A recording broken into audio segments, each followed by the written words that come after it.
Hey, welcome back. This is now 12.1. We're working with vector valued functions.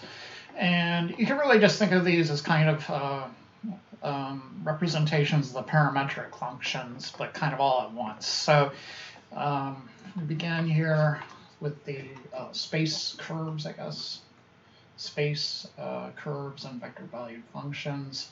You can have them in the plane where you just have two parts, or in space where you have the three components. So anyways, a space curve. And we can take a look at an example. So a silly example. We'll see this again sort of here in a second. But parametrically, we have these functions. Before we had like three separate functions for each of the variables. Okay. Now, so this is before. Now what we want to do is kind of just write it all into one vector equation. So for the components, you're just going to put the sort of formulas for the parametric equation. So cosine theta, 3 sine theta, and then theta. The picture is the same. It's just the way that you're kind of forming the picture. Before, it's just a plot of points, right? Now you have a vector which is pointing to the points. So you see the picture in the book here. You're kind of tracing out the curve using vectors. Okay, so that's how you want to start thinking of things. It'll affect the way we kind of think of limits. So instead of thinking like 2 points, kind of one point approaching another point on a curve, it's more like a difference of vectors, and I'll show you that in a little bit. The domain of these things will just be the intersection of the domains of these component functions, I guess I'll call them. There should really be a vector arrow over the R. You'll see it's in bold in the book. So anyways, the domain, we'll just note here, is the intersection of the component functions. What else? So in this case, the domain would just be negative infinity to infinity, because each function is defined on the real numbers, so negative infinity to infinity. As far as plotting this thing, plotting them by hand is probably going to be difficult. You could take some of the bits and pieces, and kind of see what they look like in one particular plane. So for instance, I can grab the x component and the y component and just note what it would be without the z component. So basically, the plane version of the vector valued equation as opposed to the space version. So x equals cosine theta, y here is the 3 sine theta. Then you could use a Pythagorean identity, noting that here sine of theta must be y over 3 to generate the sort of plane curve, right? So you would have cosine squared theta plus sine squared theta equals 1, and then you just substitute in there to see what it looks like in the rectangular coordinate system. Squared over 9 equals 1. So here we have an ellipse. There's going to be a direction of the way it's traced out. So it's starting at, when theta is 0, you'll be at 1, 0. And then when theta goes to pi over 2, you should be at 0, 3, right? So it has this counterclockwise orientation. Again, you don't want to think of it as tracing out a bunch of points. You want to think of a vector kind of tracing out the points, okay? And we're going in this direction, okay? Okay, so that's what it looks like in the plane. What's happening with the third component, this z equals theta, is that the z values, if z is greater than 0, the z values are going to sort of lift it up into 3 dimensions. So right now I'm kind of looking down on it into the xy plane, but if I were to kind of try to draw it in the xyz plane,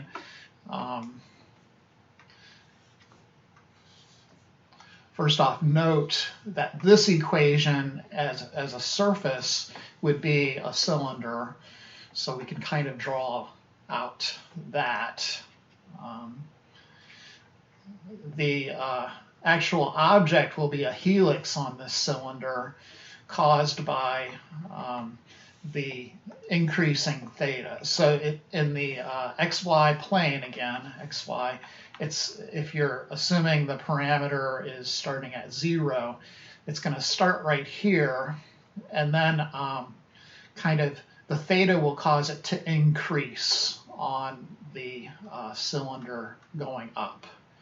Okay, that's probably not a very good picture, but hopefully you get the idea. And then if you go backwards, it's going to go down like that. So one way to get away with drawing these things is kind of draw just the two-dimensional, and then consider the surface and draw the figure on the surface. You could always use CalcPlot. CalcPlot has space curves. If you're just dealing with a plane curve, you can always project it by hitting this restrict to view 2D. Will give you the top. Let's see, do I have the same? So no, this isn't the same. I have +3. And you can actually animate this thing so it'll draw it. It's not going in the right direction for me. Let me undo this and redo it and see if it goes. Yeah, now it's going in the correct direction. This thing will also animate the other vectors if you want to see the other vectors, like the tangent vector or the normal vector on there. You just hit the little button here and you can show all kinds of trace vectors and stuff. In 3 dimensions, let's see it in 3 dimensions. It's this thing, and again, you know, it's not about plotting points now. It's about using this vector to kind of trace out your object in the plane. As far as drawing these things, you'll see in the homework, I think maybe they have you kind of identify, it's like a multiple choice. Again, you could kind of use cross sections to figure it out. Like in number 7 here, you kind of see number 7, RT is T, comma, and I don't even use the IJK notation. I prefer just the angle bracket notation.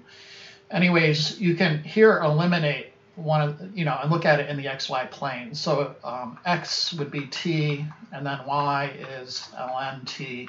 So just doing substitution here, y equals ln x, and of course in the xy plane you're going to get this figure, okay, and the only one that even looks like it has that kind of shape is that first choice. So that's kind of how I would approach those. I'm not going to be having you graph these three-dimensional surface, three-dimensional curves. They're notoriously difficult to get a handle on. I think even the book mentions it, that it's kind of annoying to graph these. Okay, so they do have you do that. You could always use CalcPlot as well. Let's look at maybe some of the domain problems. So like number 1, maybe they can give me practice another version, so we can try that instead. So I have R of t equaling the square root of 9 minus t squared, and then negative 3t. So the domain, here we need to worry about that first component function. I need to make sure that 9 minus t squared is actually greater than or equal to 0. So the other two functions are defined on all real numbers, so no issues there. It's just this is going to become the constraint. So you know, a couple of ways you could do it. You could do like set it equal to 0 and get your boundary points, and then put it on a number line and find where the function is positive or negative. You could also just graph it and kind of guesstimate it. Let's move that 9 over. T is plus or minus 3 in this case. So if you did a number line, -3, +3, do some test points, your signs and your conclusions, like you would in pre-calc, I guess. So test pointing it, I'm plugging in, let's try x equals -5, and I'm plugging it into this function here. So 9 minus 25 will be negative, so it's bad. We don't want that one. Less than 0. Plug in 0, x is 0, that will be positive, that is good.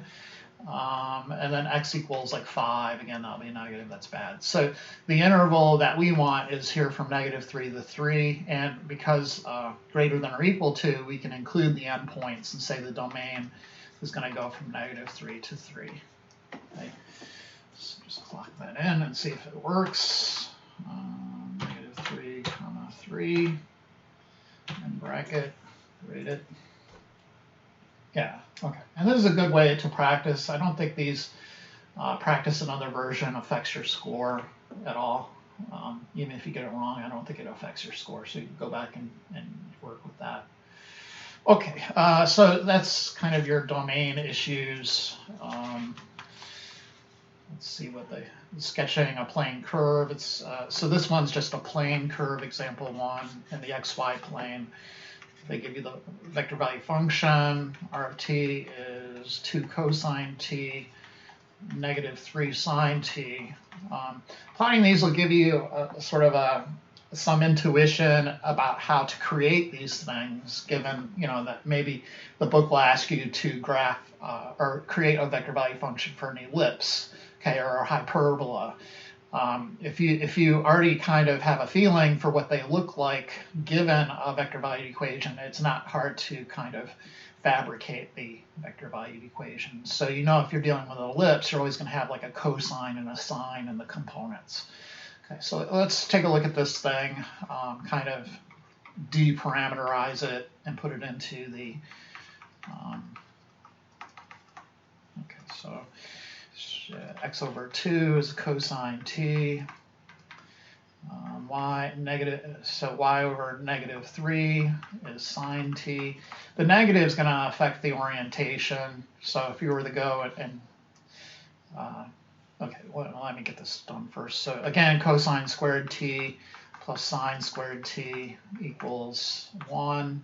So this will be x squared over 4 plus y squared over 9 equals 1. So 1, 2, 3 on the y-axis, 1, 2 on the x-axis, and we have sort of this ellipse looking here. The only question is the tracing, and what direction is the vector going as we trace. So at 0, t equals 0, you'll have 2 cosine 0, that's 2, and then -3 sine 0 is 0. So you start your vector tracing right here, and then at pi over 2, you'll have 0, comma, -3. So it should be tracing in the clockwise rotation like that.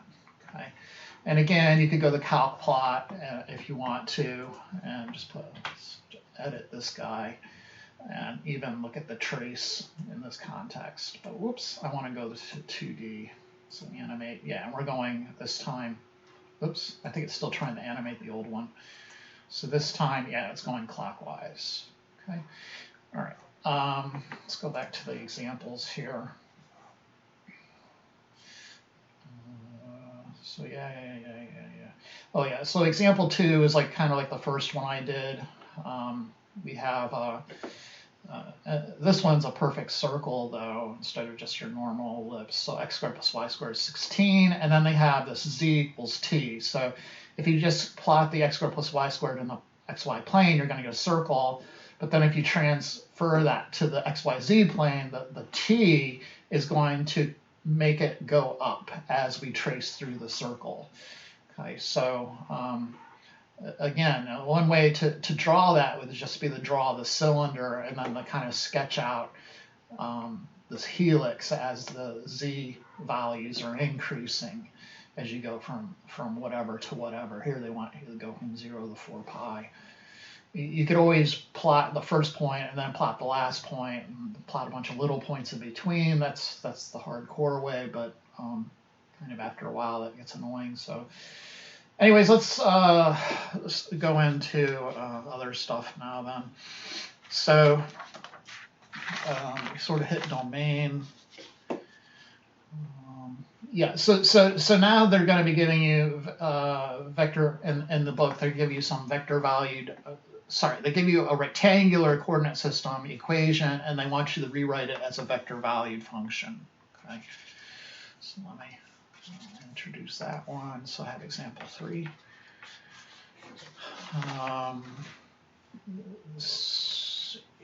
They want us to get a vector valued equation for y equals x squared plus 1. There's multiple ways to do this. The most direct way is to just kind of let x equal your parameter, and then y will equal whatever it is with the parameter substituted in, right? So you just let x equal t, and you get t squared plus 1, and then you could write your vector valued equation, r of t equals t comma t squared plus 1. Okay. And it pretty much is that easy usually. We can get a picture of the thing. It's a parabola. X squared plus 1 is just, whoops, it's shifted up by 1. So it's right here. You could tell how it's being traced out from your t values, so they don't give us a restriction on the t. So we'll just go from t equals 0. We'll be at 1. 0, 1, and then when t equals 1, you'll be at 1, 1, so that it's going to be traced out in that direction. Or you can, I guess you could just draw along the graph. You could put a little arrow on the graph, and they're okay with that. Okay, so let's go to a space curve then. Rewriting a space curve, so example 4. Then we'll look at some of the homework ones as well. But here they're giving you a, sort of an ellipsoid. And I guess they want you to draw the intersection between an ellipsoid and a parabolic cylinder. Okay, so there's like one graph, and then the second graph is y equals x squared. Okay. So what I'm going to do is let x equal the parameter, and you're kind of trying to put everything in terms of the parameter that you choose. And yeah, okay, so if x is equal to t, then you see in equation 2 that will imply that y is equal to t squared. Okay. Then you could go to equation 1 and plug in x and y to get rid of x and y and put it in terms of z. Okay, so from, I guess this first part is from equation 2. We get this from equation 1 then. We can plop in the t for x squared, get t squared over 12. There's one other condition. The z needs to be greater than or equal to 0.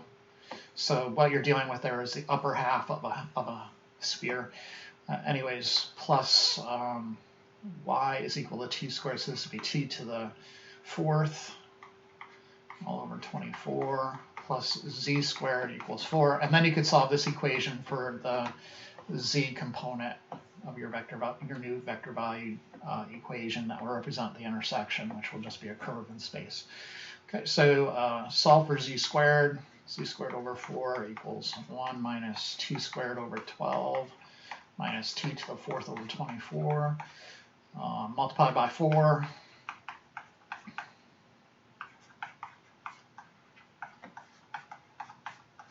And then square root property on it, noting that we only want the positive square root because z is greater than or equal to 0.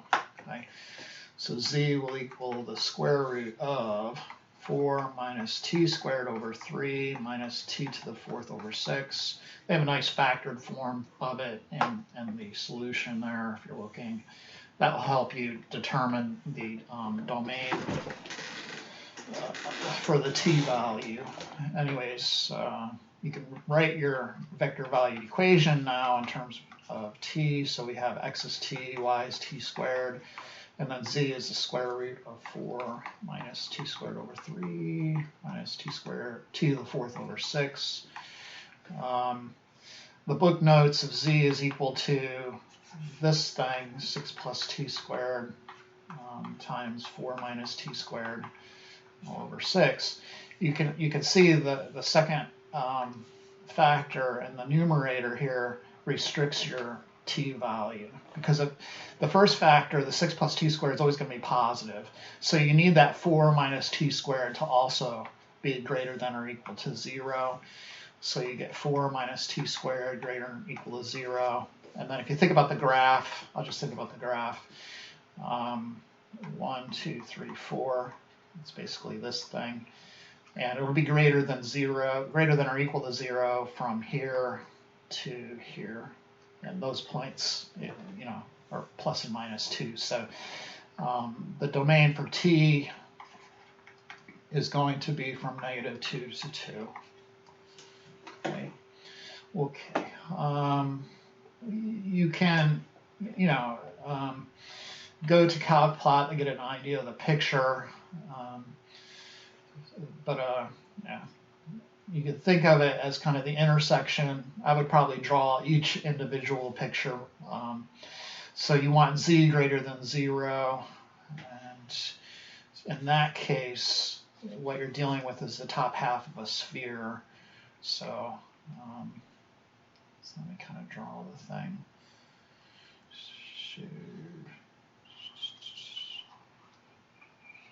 Something like this.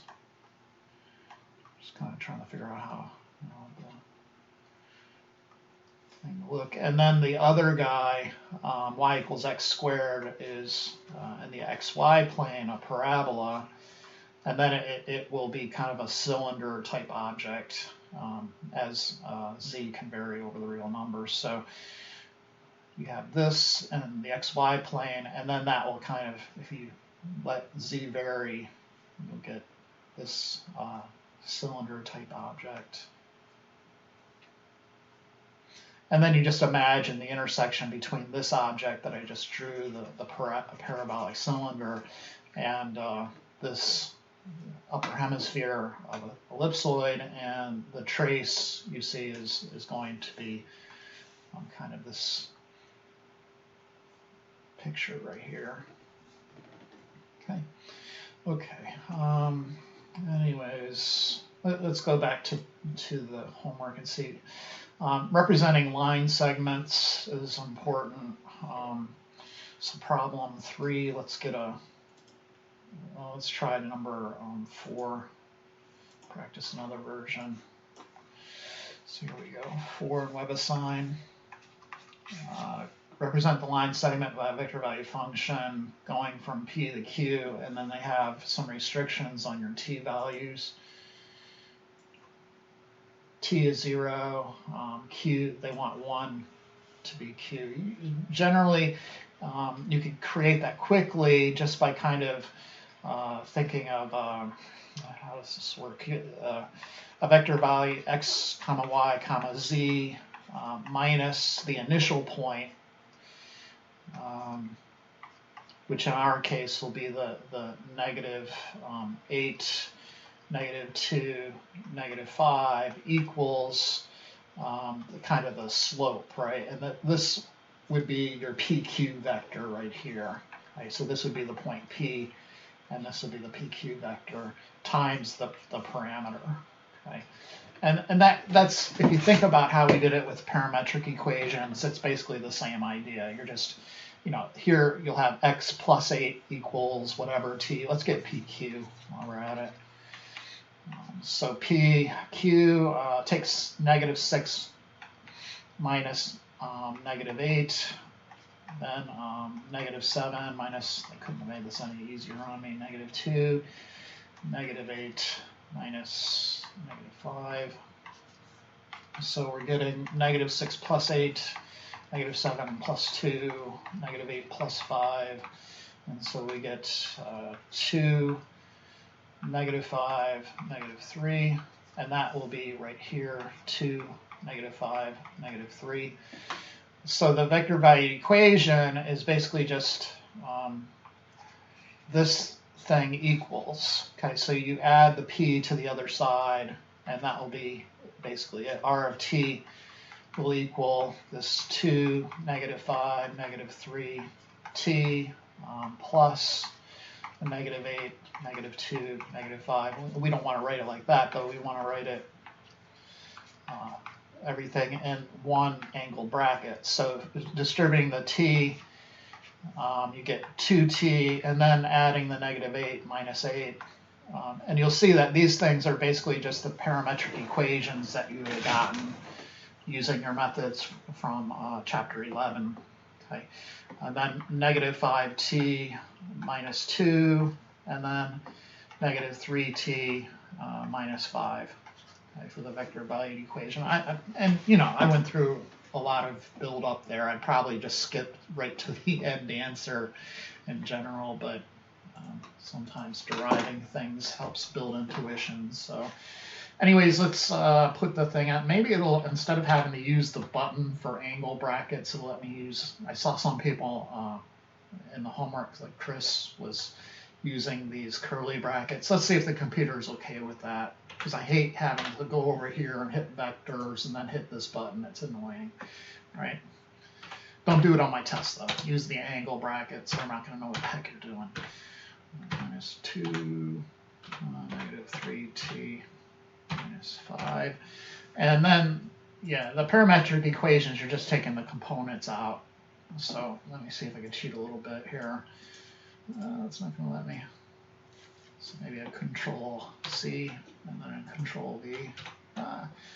So just go x equals, y equals, z equals. Let's see if it's okay with that. Force me. Oh, it did. Okay, cool. So you can just use the curly brackets instead of going over to the calc pad and wasting time there. Okay. Here they are doing a dot product between two vector valued functions. No big deal. Here's some plotting. Sketch the plane curve. Again, here number 8, you can basically just eliminate the parameter. T equals t over 2, comma t minus 1. So if x equals t over 2, then t equals 2x, and you could say then y equals, because y is t minus 1, y must equal 2x minus 1. So you basically just have a straight line going through -1 with slope up 2 over 1. So you get this picture. Then for the orientation, just pick 2 points, start at 0, 0. So 0, -1 would be t equals 0. And then plug in 1, you get, let's plug in 2, right? So plug in 2, you get 1, comma 1, which is this point. So the direction of travel is upwards on there. Just make sure it should be going through -2. That's the orientation's wrong on that one. So D, this last guy here. Some more, sketch the curve, sketch the space curve. Oh, this one's really annoying here. I had to guess, to be honest with you. I could not frickin' get the right answer. But it's, again, you could kind of take the pieces and analyze them. So there should be a parabolic shape in the xy plane, whatever number this is. Number 11. So r of t equals t, comma t squared, comma 2/3 t cubed. All right. So x is t, so y is t squared, so y is equal to x squared. So at least in the xy plane, you kind of know what's going on. And if you want to graph it, it's going to be on that sort of parabolic cylinder type deal. Okay. So it's going to be on this object, whatever the heck the thing is. And to figure out what the thing is, then, so at 0, you're on the curve, on the surface, you're right here. and then the 2/3 x cubed, it's got to make it kind of go up, right? Really fast, probably a lot faster than that. And then when it's negative t values, it's going to go, whoops, and I think I got it reversed. Okay. So when it's negative t, the z value is going to be negative. So it's probably going to be going like this on the back side, and then it'll jump to the front side and kind of zip up like that. So I don't know. These pictures, it turned out to be this guy right here, and it kind of looks like it. I mean, maybe if I drew my, this is the front, and then it's kind of going like this on the back of on this part of the surface. Okay. Right, so you may have to guess at that. I wouldn't put that on a test because of that issue. I don't want you guessing on tests. Okay, these next ones are basically just like substitute in the parameter, substitute in a value for. So number 13, y equals 1 minus x squared. That's just like the example in the book. Right here, example 3, you're just plugging t in for x, and so let x equal t, and then y will equal 1 minus t squared, and you can see the answer there on the right. RT is t comma 1 minus t squared. They don't even ask for like domains or anything. Usually when you get like a x squared plus y squared version, or they want one of the conic sections. So let's do like an example. X squared minus y squared equals 36. So this would be in the plane a hyperbola. Whenever it's one of these forms, you're going to use one of the Pythagorean conjugates. So sine squared plus cosine squared equals 1. That won't work here because we have this minus. So you go to the other ones, right? So tan squared plus 1 equals secant squared. And then you could go like secant squared minus tan squared equals 1. So you let x equal secant, but better than that, you could divide everything by 36, so you get x squared over 36 minus y squared over 36 equals 1. So that's a standard form for hyperbola. X equals secant of t, but then you need a 6 in front of it, right? And then y equals 6 tan t. And then its vector valued equation would be, clearly 6 secant t comma 6 tan t. Okay, 15, sketch the space curve. That's the intersection of these. Right, so you have to figure out what these surfaces are, and then from there it's usually pretty simple to kind of figure out the intersection.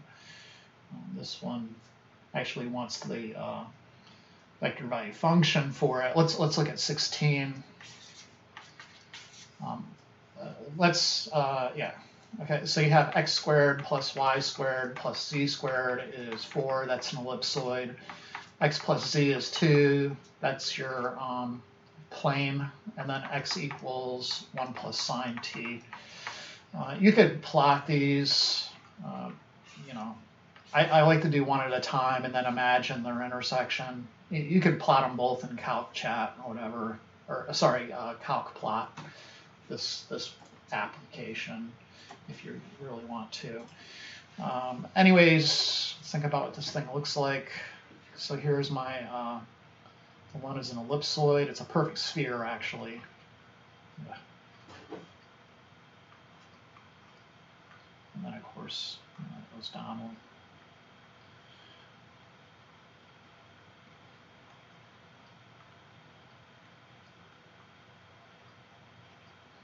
So imagine that's a sphere. Okay, I'm doing my best. Then the other one is a plane. X plus z is 2, so let's try this. So on the xz plane, this is x, y, z, so x, y, z. The xz plane, we have z equals negative x plus 2, so 1, 2, and then it's going down 1 over 1. So it looks like this. Okay. So in the XZ plane, you'll have kind of this cross section here. You can imagine it coming out and kind of going through here. Okay. So it's this plane in space. It extends as well, but just trying to get a picture of it. And then this thing kind of chops through the top half of that sphere, and you get that picture. Anyways, going then for the vector valued equation, use this. They're saying to use that as your parameter. So I would probably just plug that into there. So 1 plus sine t plus z equals 2, and then solve out for z. That would be 1 minus sine t.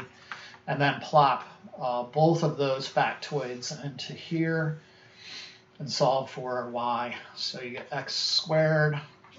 X squared is 1 plus sine t squared plus y squared plus z squared then is 1 minus sine t squared, and that equaled 4.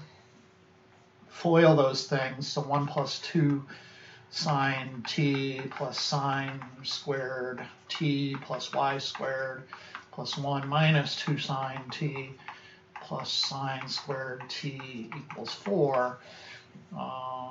These guys cancel, so you have 2 plus 2 sine squared t plus y squared equals 4. Solve for y squared, so y squared is equal to 4 minus 2 is 2 plus 2 sine squared t. You could get a nice compact form by using your Pythagorean identities. Maybe that should be a minus, yeah. Right, so this would be 1 minus sine squared t. 1 minus sine squared t then is cosine squared, so you get 2 cosine squared t. And then if you take the square root on both sides, you get 2 possibilities, plus or minus square root 2 cosine t. So they ask for both of them, the positive y and then the negative y versions. So I'll just put the positive one in there for you. R of t is, what do we say, x was 1 plus sine t. Then y, the positive portion, is square root 2 cosine t. And then whatever the heck z was, 1 minus sine t. Okay. Okay, so hopefully that's not a big deal. Okay, so what's next? Limits. The whole thingamajig that we saw in Calc 1 already. Limits and continuity.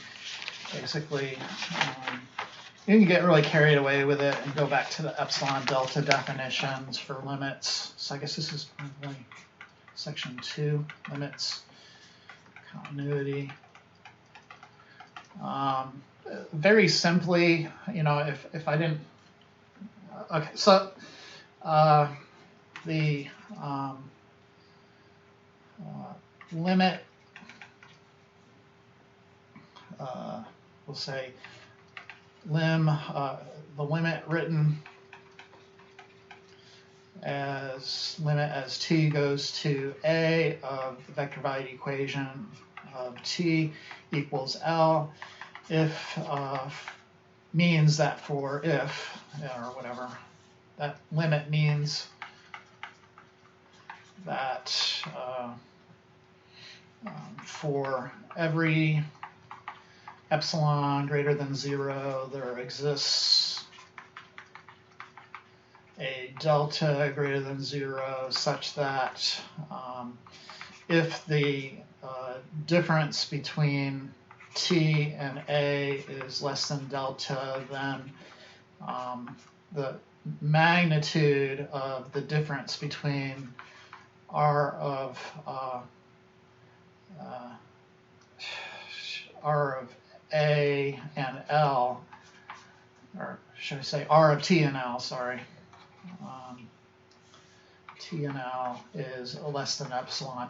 So it's the same kind of definition, strict definition of a limit that you had from Calc 1, except this thing, this kind of measure of distance here is magnitude, right? So it's the difference between the components, and then you take those differences, square them, and then take the square root of that. Okay, so it's a little bit different. It turns out here in practice that because of all the nice properties of vectors, we could take the limit of a function just by taking the limit of the components.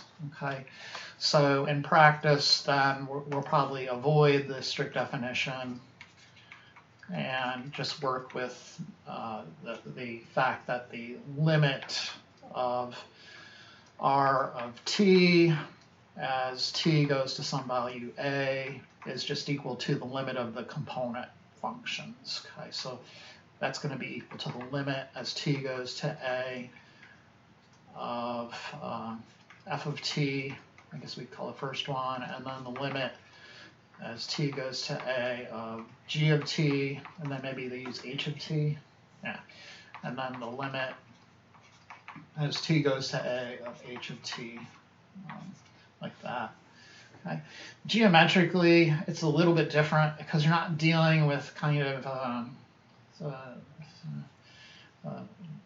distances between points. You're dealing with the distances between vectors.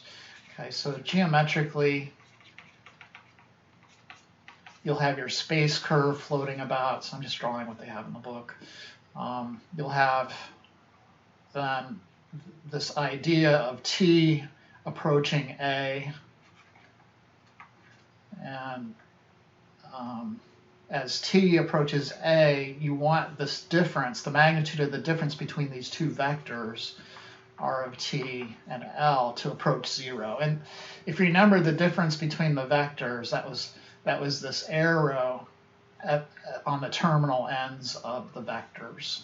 Okay, so the magnitude of this thing up here in red, that object, we're thinking the magnitude of this vector here, this difference vector. Okay, so that's a little bit differently geometrically than probably what you're used to. But I mean, it's real simple with regards to doing your homework, like 12.1. It's, I mean, all it is do you know how to take limits, basically. So like number 18, maybe let's do a different, practice another version, right? Is not available. It's that easy. So let's do number 18 and try that thing. So limit as t goes to 0 of e to the 7t, comma, sine of 5t all over 5t, comma, e to the negative 2t. Let's make this the video quiz question as well for 12.1. Let me mark this down. So video quiz. I forget which video quiz set we're on. I believe we're on set 3. So video quiz set 3. This is 12.1, and I'm doing number 18, where I take the limit of these vectors.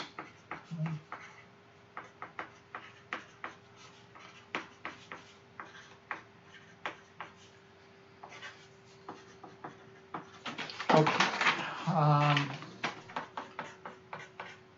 So all you really needed to do again is just take the limit of the component functions, right? So the limit of e to the 7t as t goes to 0, it's a continuous function, so you just plug 0 into t and you get e to the 0, which is 1. So the first component is 1. The second component, you may have forgotten from Calc 1, we kind of usually memorize that limit. It's equal to 1, but if you don't believe me, you can always think of it as an indeterminate form and use L'Hopital's. Okay, so it is 0 over 0. If you plug 0 in for t, you get 0 over 0 form. So you can take the derivative, you get 5 cosine of 5t all over 5, and then you could do a substitution. Okay, so that cosine of 0 is just 1. You get 5 over 5, which is equal to 1. So the second component is 1. Then the third component, again, is just t to the 0, v to the negative 2t. Plug 0 in for t, and you get 1. So there's your video quiz, 111. Okay, so limits, I guess, limits and continuity, you kind of want to think of them in the same way. So this first section, I'm talking about limits. Let's put a part A here. This is all limit stuff. Part B then, continuity. So basically, if you could take the limit of a function just by doing that substitution, like here, all I had to do was plug 0 in and I got my answer. That pretty much encapsulates continuity in our calculus universe. Okay, to be a little more technical and be, we basically say a vector valued function, vector valued function is continuous at some point t equals a if, when you take the limit of the thing as you approach a, you just get r of a. Okay, so when that happens, you're kind of good to go. And this, I mean, the book will say there's 3 things that need to happen. R of a needs to be defined, the limit needs to exist, and the limit has to equal r of a. But I think this encapsulates all 3 of those statements. Okay. So I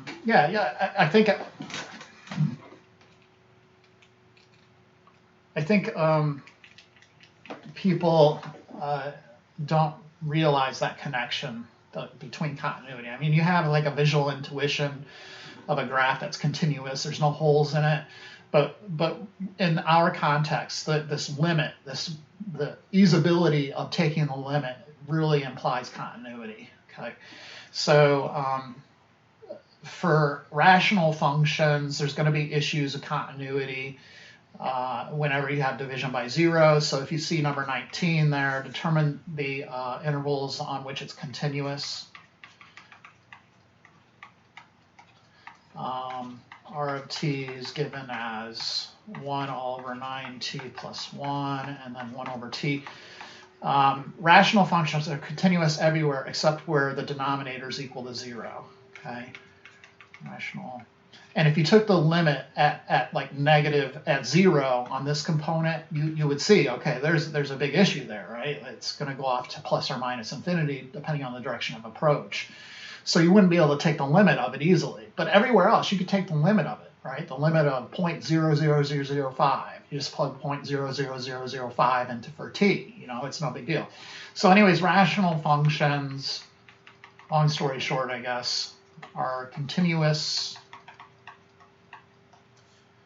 everywhere except where the denominator is equal to 0. Right, so in this case, I take the first component, plus 1, set it equal to 0, find where it's bad. So it's not going to be continuous at negative 1/9. Also do that with the second guy. Take the denominator, set it equal to 0, so it's not continuous at 0. So the intervals of continuity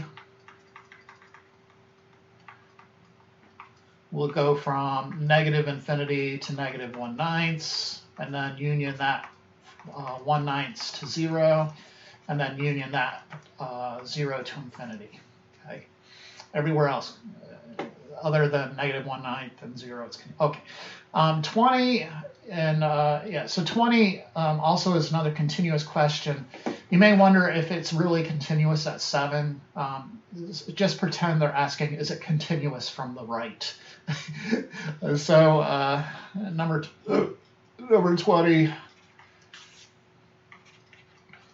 technically it's not continuous at 7, right? Because it's not defined as you come in from the negative direction. So it wouldn't have a limit at 7 because the left-hand limit doesn't exist. So just assume that they mean continuity from one direction. Okay, so I have t needs to be greater than or equal to 0, and t minus 7 needs to be greater than or equal to 0. So t needs to be greater than or equal to 7. So you can think of the intersection between those two intervals. If you're on the number line, here's 0 to infinity.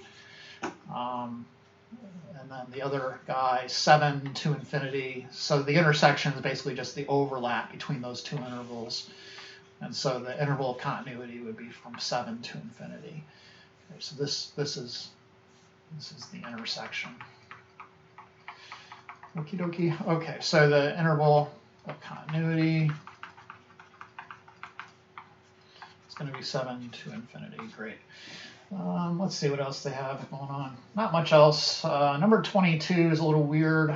They're asking you to find vector value functions to describe these curves. And basically what you're dealing with is kind of creating paths through the xy plane and eventually pass through the space. And then on those paths, you can do things like integrate, so accumulate some other value, and you do more math in that way. So just let me hit 22 real quick, and then we'll call it quits for the day. I don't think there's anything else really in the book that I didn't really go over. Not really. No. Okay, so let me just then hit this one problem.